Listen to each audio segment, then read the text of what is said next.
ரொம்ப நாளாவே செப்பரேட்டா இந்த வீடியோ ஷேர் பண்ணணும் அப்படின்னு நினச்சிட்டே இருந்தேன். ஸ்டார்ட்டிங்லலாம் எனக்கு மணி பிளான்ட்டுன்னு இல்ல, எந்த ஒரு பிளான்ட்டுமே வளரவே வளராது. நானும் எவ்வளவோ ட்ரை பண்ணிவிட்டு அப்புறமா எல்லாத்தையுமே விட்டுட்டேன். அப்புறம் ஒரு சில டிப்ஸ் எல்லாம் ஃபாலோ பண்ணி தான் இந்த மணி பிளான்ட்டு நான் வீட்டில் வளர்க்க ஸ்டார்ட் பண்ணேன். எனக்கு நல்லா க்ரோத் இருந்ததுக்கு அப்புறமா தான் உங்ககிட்ட ஷேர் பண்ணணும்னு எனக்கு தோணுச்சு. ஏன்னா நிறைய பேருக்கு இன்டோர் பிளான்ட் வளர்க்கணும்னு ஆசையாக இருக்கும். அதில் ரொம்பவே ஈஸியானதுன்னு பார்த்தீங்கன்னா மணி பிளான்ட்டு தான். ஆனால் அதுவும் சில பேருக்கு வளராது. அவங்களுக்காக தான் இந்த video. First tips, money plant வளர்க்கணுன்னு ஆசைப்படுறவங்க ஃபஸ்ட்டு தண்ணியில் வளர்த்து கற்றுக்கோங்க. ஏன்னா அதில் தான் ரூட் வந்து சீக்கிரமாகவே வரும். இன்னொன்று க்ரோத்தும் சூப்பராக இருக்கும். நல்லா ரூட் வந்ததுக்கப்புறமா சாயிலில் வைக்கணுமா கொக்கோ பீட்டில் வைக்கணுமான்னு கேட்டால் கண்டிப்பாக சாயிலில் வைங்க, க்ரோத்து சூப்பராக இருக்கும். ஏன்னா நான் ஃபஸ்ட்டு கொக்கோ பீட்டில் வச்சு எனக்கு வளரவே வளரல.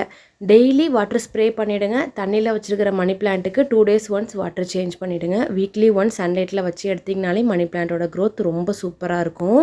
வீடியோ பிடிச்சிருந்தா லைக் பண்ணி சப்ஸ்கிரைப் பண்ணுங்கள். அடுத்த ஒரு ஷார்ட்ஸில் பார்க்கலாம். பாய்.